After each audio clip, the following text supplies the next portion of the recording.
I don't know about you, but when someone gives me a rule, the first thing I want to do is break it. Anyone else? Okay, yeah, there's a few of you. There's some honesty there. I know there's more of you than that. I see the little red man when I'm crossing a pedestrian crossing, and I think, now is my time. Like that's my first instinct. I hear someone say, don't touch that, and all I want to do is touch it. And there's even kind of a social media trend about this right now.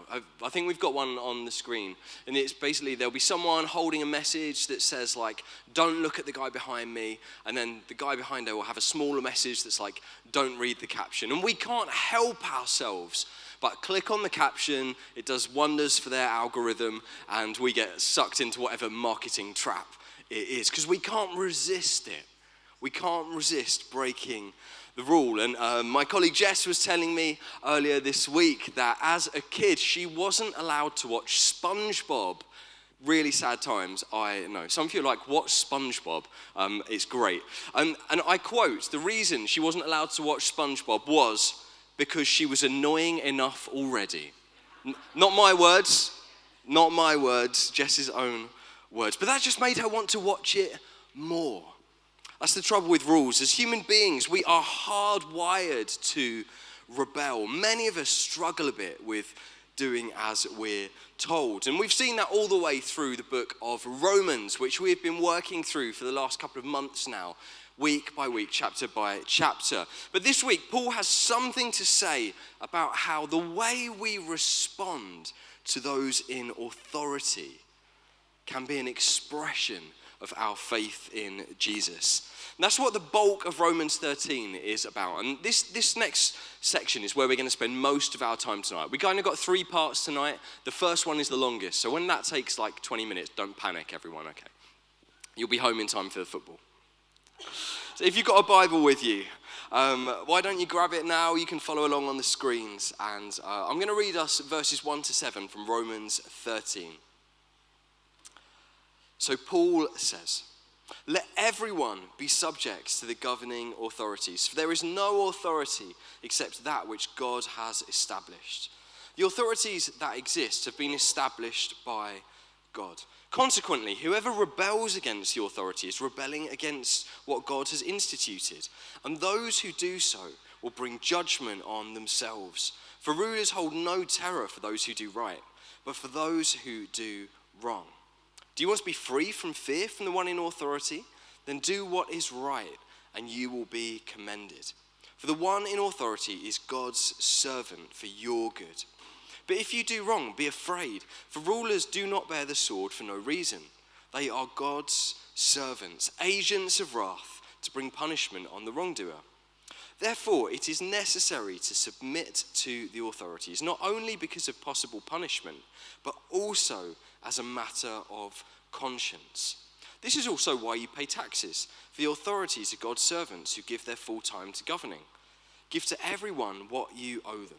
If you owe taxes, pay taxes. If revenue, then revenue. If respect, then respect. If honor, then honor. So I need a show of hands here. Who likes to pay taxes? I do. Okay, great. Fantastic. There was one this morning as well.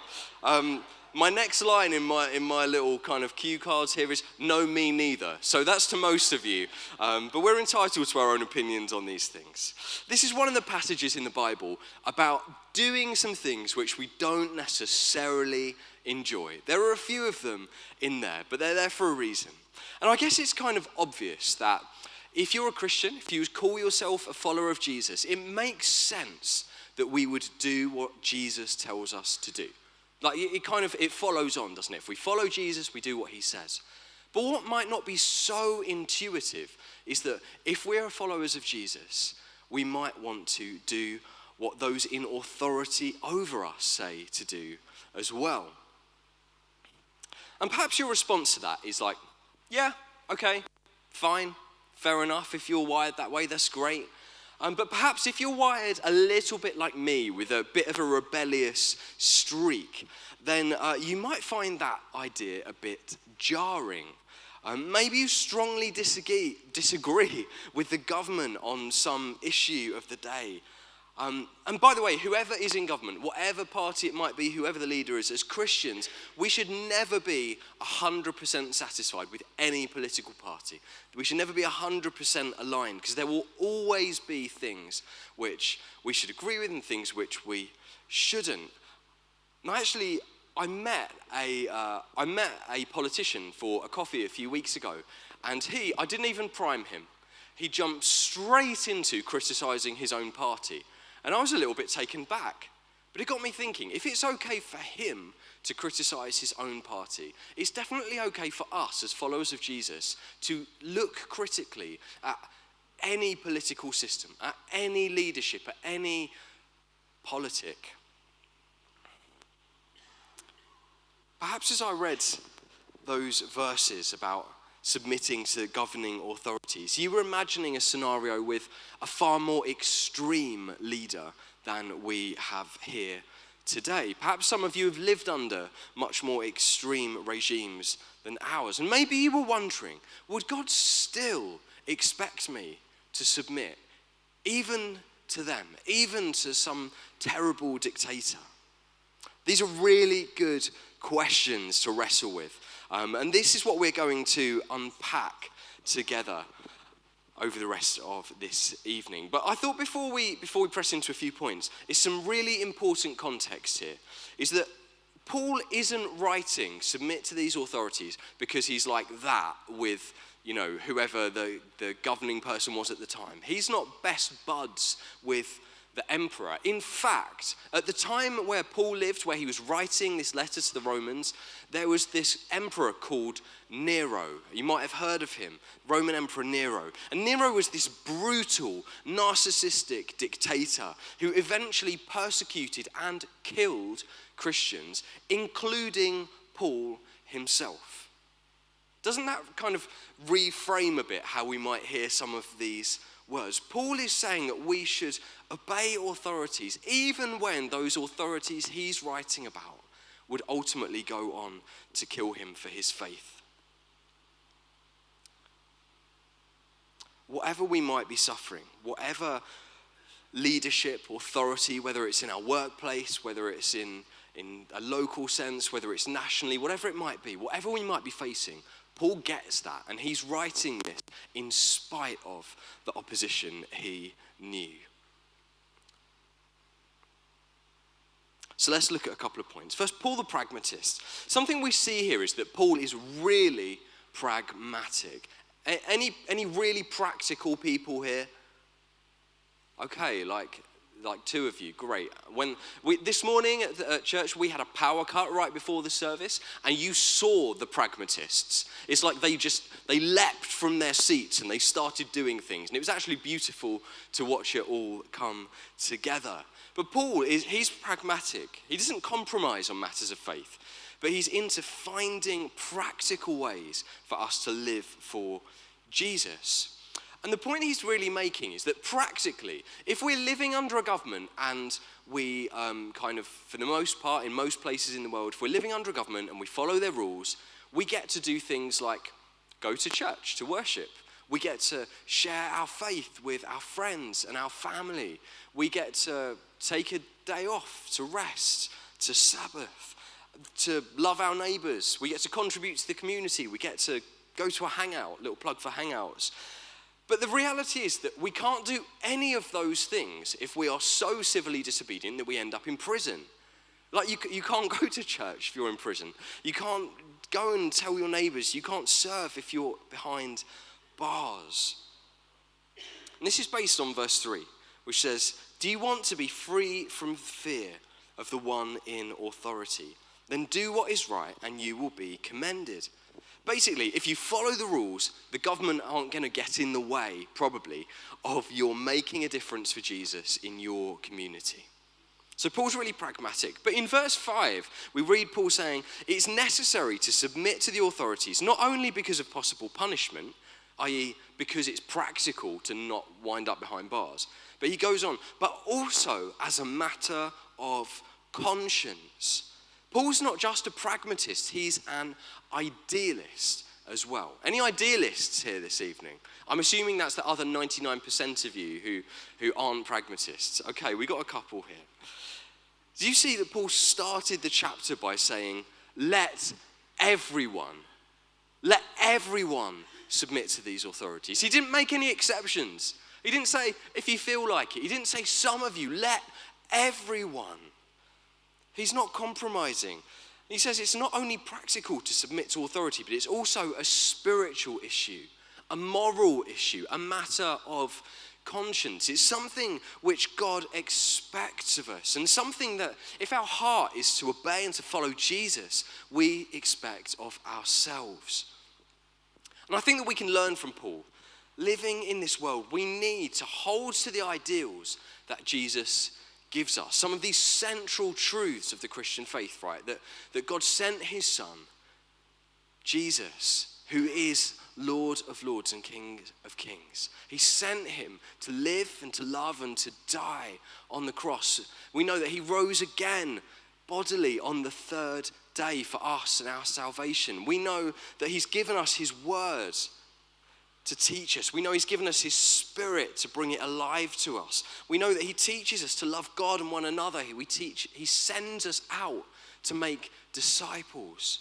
All of these things are just central, indisputable truths of things that which Jesus teaches. We need to hold to those ideals, but we also need to make practical, wise decisions about how we live this stuff out in every day. We work these things out in community. This is why hangouts are brilliant. These are places where we can kind of thrash out, what does it look like in my workplace, in my family, in my community, to really live this stuff out wisely. So we've got Paul. He's a pragmatist, he's an idealist.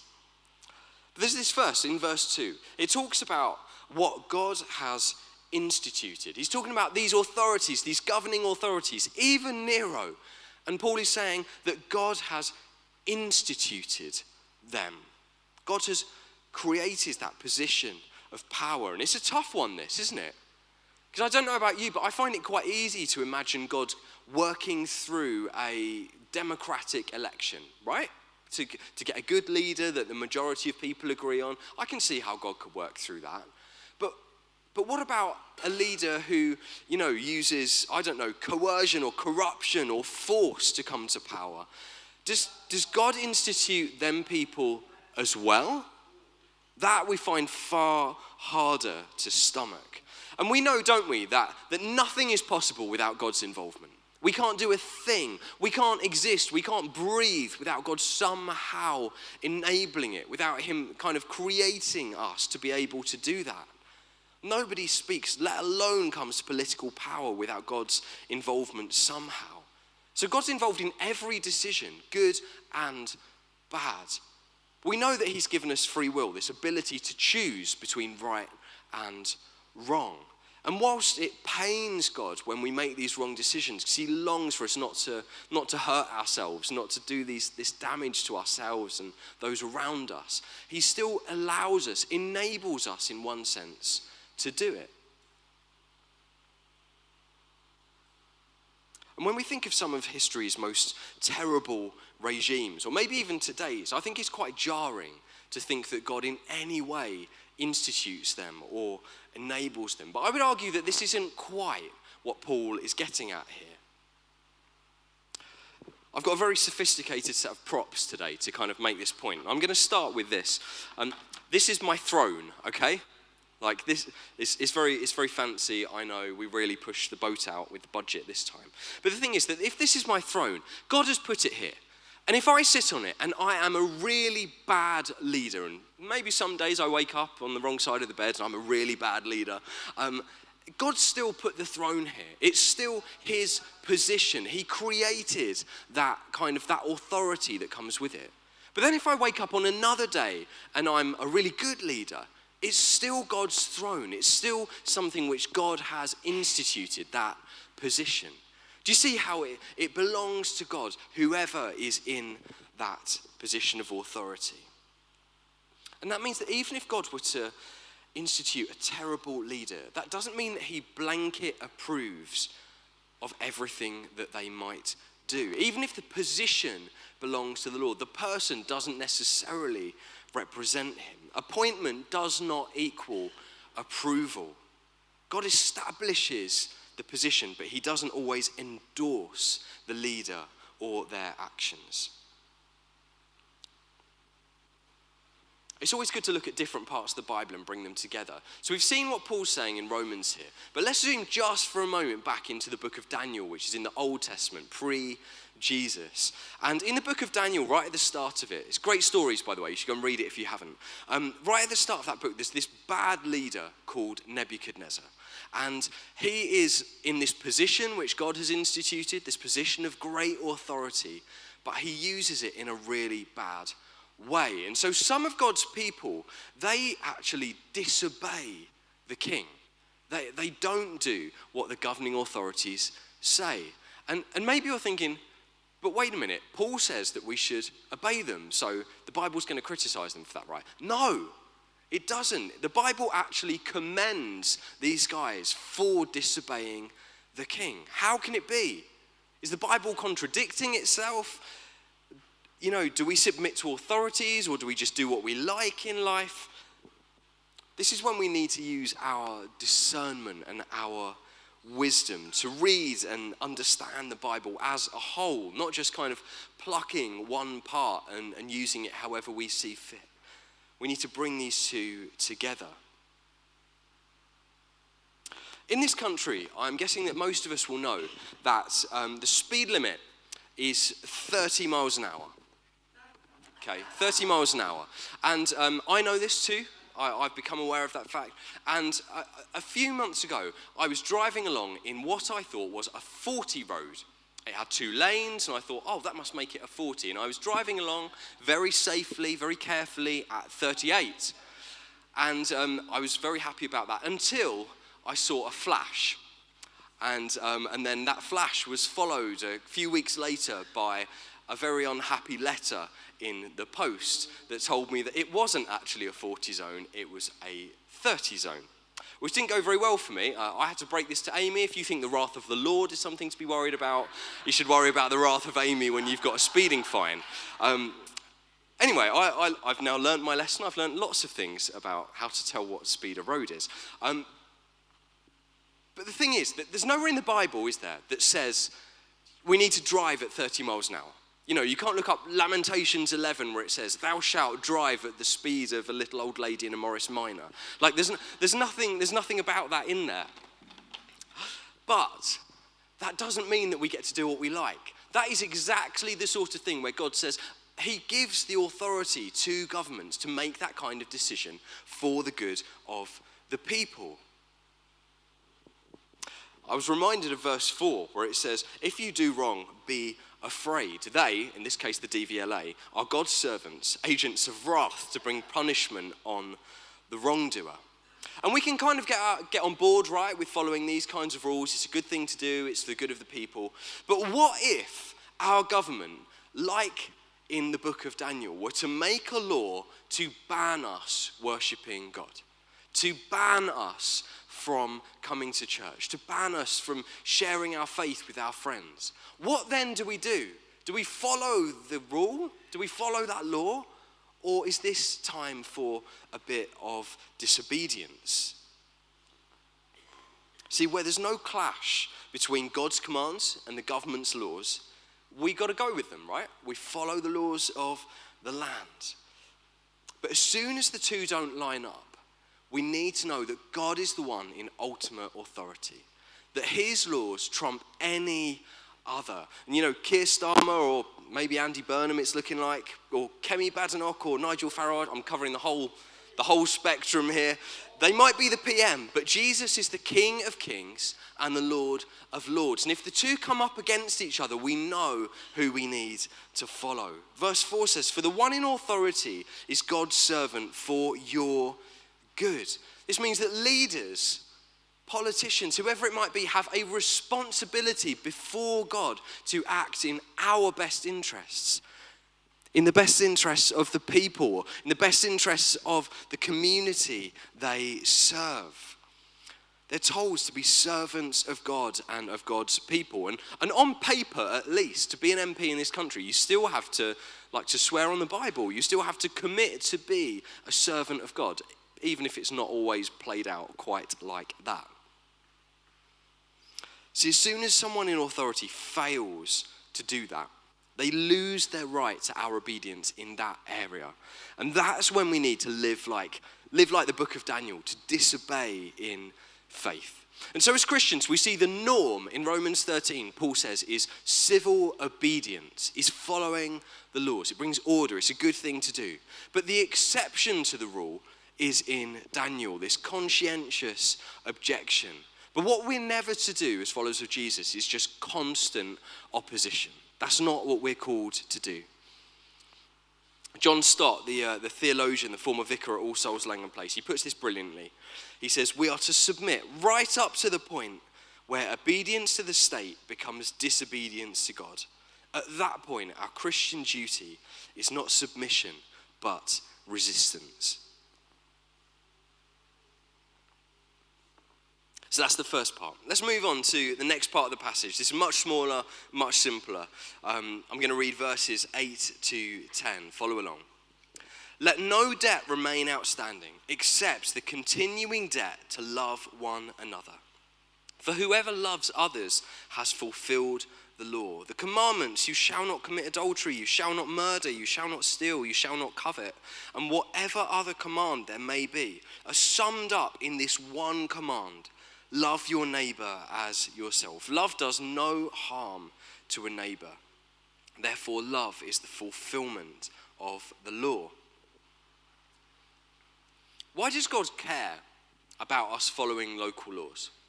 Why does he care about us obeying the government? Well, there's practicality and there's the moral side of it. But I think it's mainly because keeping laws is often how we love our neighbor. It's how we love those in our community. For example, like when we pay taxes, what's it ultimately for? It's, to through the NHS, to make people well who are sick, to help people who have fallen on really hard times. That's what it should be about. I don't not speed because I'm scared of a fine. I don't speed anymore because I love the people who would be crossing the road in front of me, and I want to be able to stop in time. In verses 8 to 10, Paul's reminding us of what God's law is, which supersedes any other law, any other rule in this world. It's the law of love.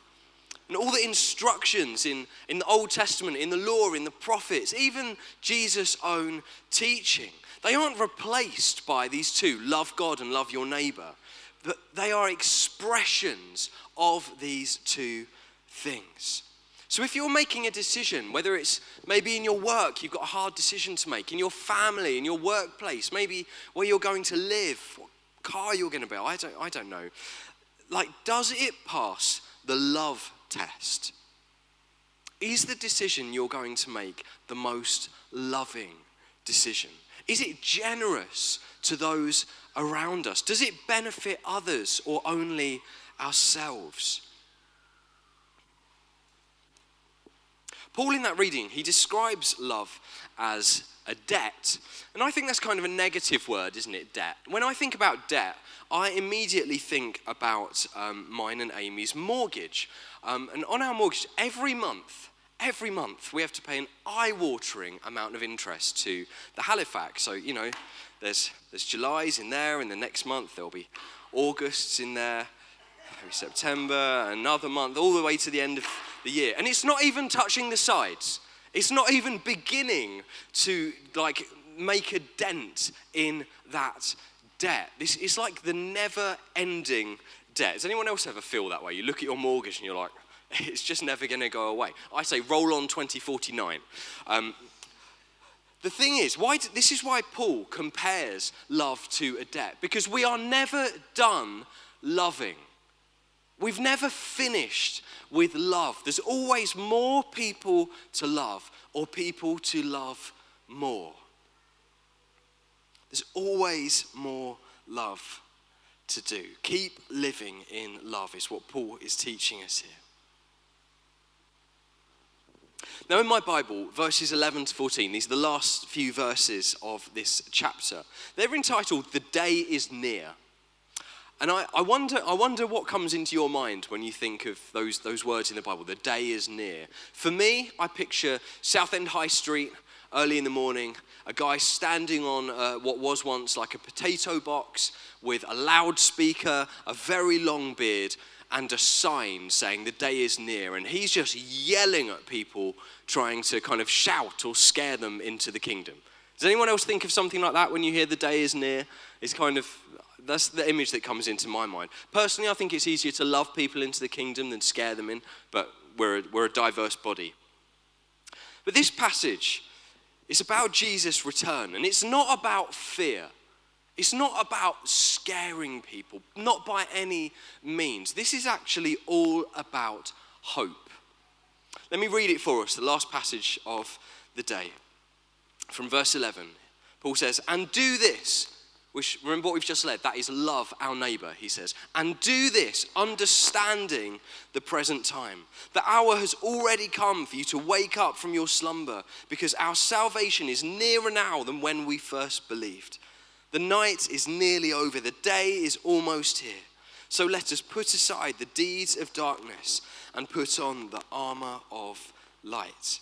Let us behave decently as in the daytime, not in carousing and drunkenness, not in sexual immorality or debauchery, not in dissension and jealousy. Rather, clothe yourselves with the Lord Jesus Christ, and do not think about how to gratify the desires of the flesh." I wonder whether any of you have a bucket list. Maybe you've got a little list on your phone. By the way, this is ultimately why we've got a bucket. This is where this started. Has anyone got a bucket list? It's not just me. Okay, there's a few of you. I'm getting occasional nods. Maybe if you're not, you've got an idea of things that you would like to do before you kick the bucket. And I've got one, right? And I thought I'd go through it with us tonight, and we can kind of review my bucket list together. So what have we got here? Okay, right. This is watch the sunrise over the Grand Canyon, which I am pleased to say, a few years ago, tick. Very happy with that one. It's one off the list. What else have we got? See the Northern Lights. Apparently you can sometimes even do it from Suffolk. We went a little bit further afield, but yeah, tick. Seeing the Northern Lights. We're getting some progress on the list. New Year in New York City, Times Square. Now, before you think Matt's got a holiday problem, I want you to know my wife's love language is holidays. So that's the only way I can truly show her how much I love her is all of these things. What else have we got? Drive a digger. Okay, there's someone in our church who does this for a living, probably doesn't find it quite as exciting. But for me, since I was 3, all I wanted to do was to drive a digger. And at the grand old age of 31, I managed it. And honestly, 10 out of 10 recommend Diggerlands to a friend. I know it looks like a kid's thing, but it's not. We can tick that one off. What else have we got? Can I say this? This is Amy's last day before she's on maternity leave, which obviously you'll still see her at church, because this is her church, but we're excited about that. Not quite here yet, the baby, but hopefully in a few weeks, just after Focus would be great. And then finally, now for those of you who think I'm about to screw this one up and put it in the bucket, I'm really sorry, but we've not quite done this one yet, so I'm just going to keep it there in hope. Keep dreaming. Any Porsche dealers out there, hit me up. Absolutely not. Absolutely. German engineering only. Now think for a second about what might be on your bucket list. What are some of those things which you would love to do before you die, or perhaps, given our reading, before Jesus returns, whichever happens first? And what tends to go on these lists are experiential things, right? Things which benefit us, things which we enjoy. They're desires we want to fulfill. And they're not always bad, certainly not bad in all of those cases. But the reminder from this passage, right, is that Jesus coming back should make us review our bucket lists, should make us review our aims. Maybe it's time to revisit them tonight. Maybe we need to revise what is on them. Maybe instead of some of these things which are all about our own enjoyment, we might need to reprioritize Jesus. Maybe we need to put submitting to authorities on there. It's not very glamorous, not very exciting, but maybe we do. Maybe we need to put living a life characterized by loving our neighbor on there. Maybe we need to put, giving generously, serving humbly, making a difference, a lasting difference in our generation. Paul writes, clothe yourselves with the Lord Jesus Christ and put on the armor of light. I was thinking about wearing this as a helmet, but it kind of doesn't really work. It's very hard to preach with that on. But imagine wearing Jesus. Imagine it's like your clothes. Every morning, I really hope you put on your clothes before you go out and do anything today. They're always with you, wherever you go, whatever you might be up to. Like, take Jesus with you like a garment of clothing. Life's not about accumulating accolades or tallying up experiences, but it's about every day living completely with and for Jesus. And he's going to guard us. It talks about him being our armor. He'll guard us if we do that from the treasures and the temptations of this life. And he'll help us to hold on to the real treasure which is to come when he returns. He says, the night is nearly over. The day is almost here. Jesus' return is going to bring light into a dark world. All things made new. No pain, no tears, no suffering, no sin, no sadness. Just the uncensored presence of God. For those who believe in Jesus, his return will bring the fulfillment of every promise he has made. The reward of every act of obedience. Freedom from every chain. This is good news for us looking towards Jesus' return. Have you guys heard Forrest Frank sing about this? Like, Jesus is coming back soon. We'll get Abby and the team doing that one. Maybe not tonight, don't panic. He's not singing it in a gloomy way, is he? He's not worried about Jesus coming back. He's excited. He's pumped for the return of Jesus because he knows what comes with it. But the reality is, in verse 11, Paul tells us that this should make us sit up and pay attention. For everyone who's called on the name of the Lord, Jesus' return is good news. But for those who maybe have rejected Jesus, it brings with it the promise of separation from God. And that should be sobering. Like, that should make us kind of pause for a moment. That should make us think, that doesn't sound great, because it isn't. If Jesus returned tonight, would he find you waiting for him? Would he find you with your faith firmly rooted in him? Would he find you loving and serving and obeying and praying and all these things which we're called to? And if not, here's what Paul's saying. This isn't said in kind of like in judgment, not at all. But he's saying, wake up. Wake up from your slumber. Pay attention to the times. You can hear the urgency in his voice as he writes. Wake up. Don't delay. Put your trust in Jesus. That's my simple message for anyone. If you're not sure if you've placed your faith in Jesus, like, take the chance to do that tonight. Make that decision today. There isn't a better decision you can make. These verses are like an alarm clock. They're not there to scare you, but they are there to open your eyes and to startle you into action. And for those of us who are Christians already, I imagine that's most of us in this room, though not all.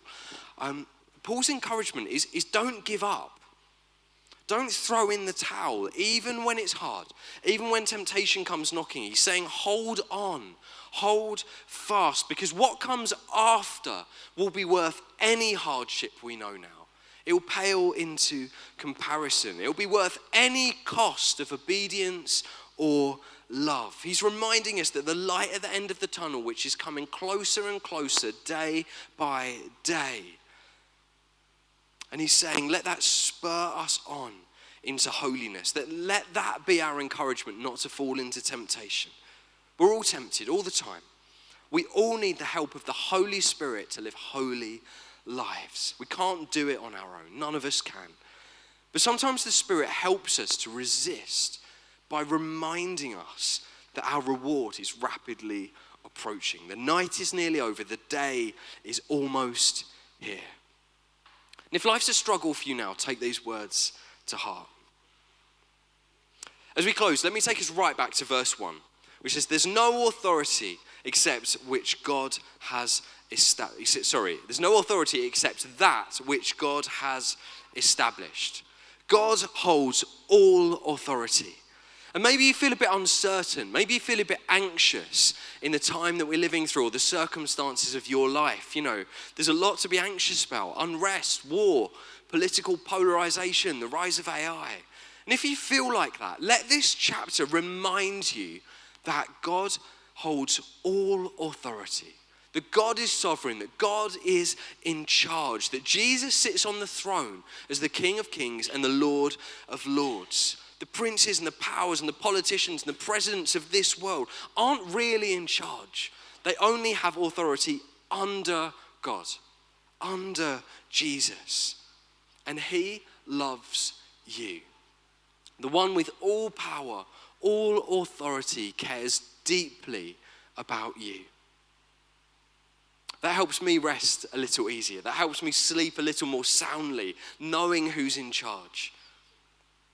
So as we live lives of radical obedience and subversive submission, as we love our neighbors and as we clothe ourselves with Christ and await his return, we do it loved by the one who is in control. Amen.